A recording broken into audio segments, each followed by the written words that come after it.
j'avais fait ça en fait. J'avais fait un peu d'actualité sur l'épidémio, un peu d'actualité thérapeutique. Et en fait, c'était bien il y a 3 ans parce qu'on commençait vraiment à avoir des prémices pour penser que cette pathologie, c'était vraiment, j'ai envie de dire en étant un peu provocateur, tout sauf une maladie du cartilage.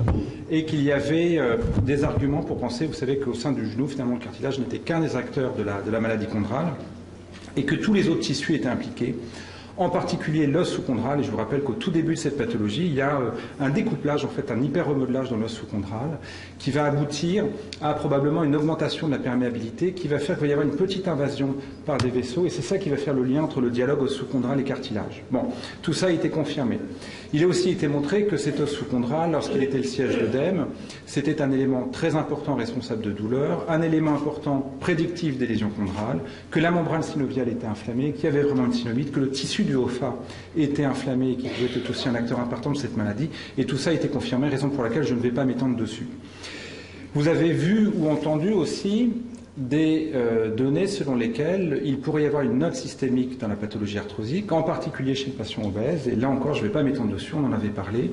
Juste vous rappeler le fait qu'il y a un certain nombre d'éléments circulant dans le sang chez le patient ayant une surcharge pondérale et qu'on appelle des adipokines, dont on sait que les concentrations sont tout à fait anormales dès lors que l'index de masse corporelle dépasse 25, ce qui définit la surcharge pondérale, et que ces adipokines peuvent avoir un rôle toxique sur les cartilages. Donc, une peut-être idée selon laquelle cette maladie pourrait être systémique, et je ne vais pas m'étendre sur l'aspect vasculaire. En revanche, et c'est sur quoi je vais axer cette présentation, il y a eu quelques données importantes avec des traitements dans cette maladie. Vous allez voir que tous les résultats ne sont pas heureux, mais je crois que c'est important de faire une petite revue ensemble de l'utilisation des fameuses biothérapies qu'on utilise dans la pratique de tous les jours, dans la polyarthrite rhumatoïde, dans la maladie arthrosique.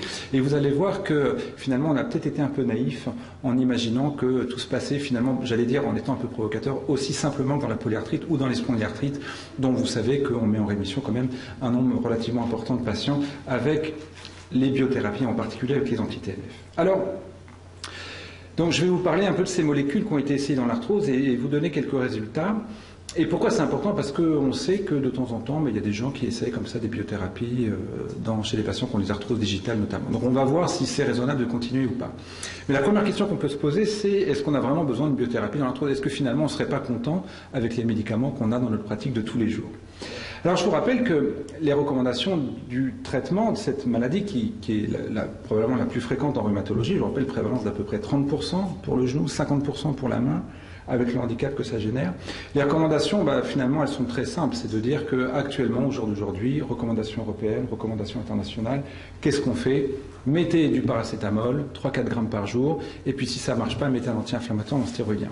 Alors je ne sais pas si vous êtes satisfait de ça, mais moi je me fais quand même régulièrement, je ne veux pas dire le mot, par les patients, parce que les patients ils reviennent quand on fait ça, et ils vous disent clairement, dans la meilleure des situations, je vais un peu mieux, mais j'ai jamais été bien avec ça. Et pour cause, quand on regarde l'effect size du paracétamol dans les dernières études, tel que ça a été calculé, on est sur un effect size de 0,14. Et je vous rappelle qu'en gros, le cut-off pour dire qu'à l'échelon individuel, le patient va percevoir une amélioration, c'est-à-dire qu'il ne va pas vous dire je vais bien, il va vous dire je vais mieux, c'est 0,2 à peu près. Donc c'est vous dire qu'avec le paracétamol, on est efficace sur un plan statistique à l'échelon d'une population, mais à l'échelon individuel, on n'est pas très efficace. Et ce d'autant que, je vous dis quelques mots sur ça, et ce d'autant qu'on a des arguments actuellement pour penser que, c'est pas démontré, mais on a des arguments pour penser que le paracétamol pourrait avoir une vraie toxicité cardiovasculaire, et je vous renvoie vers des études qui ont comparé, en fait, des études épidémiologiques, pas randomisées, mais des études épidémiologiques, qui semblent montrer que finalement le risque cardiovasculaire grave, qu'on définit, vous savez, par l'infarctus par exemple, ou l'accident vasculaire cérébral, il est assez proche avec le paracétamol à 3-4 grammes par jour qu'avec les anti-inflammatoires non stéroïdiens, dès lors que le paracétamol est pris au long cours.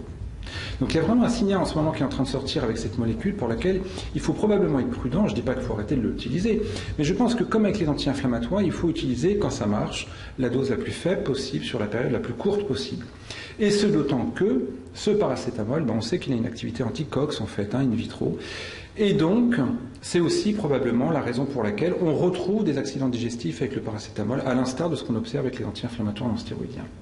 Alors j'ai fini mes méchancetés avec le paracétamol et je vais passer maintenant aux anti-inflammatoires non stéroïdiens, dont vous savez qu'ils marchent dans la maladie arthrosique au prix d'une toxicité qu'on connaît bien, cardiovasculaire, digestive. Et vous savez qu'il y a eu des chiffres vraiment alarmistes qui ont fait dire qu'aux États-Unis, par exemple, la toxicité des INS était à l'origine d'environ 15 000 décès par an.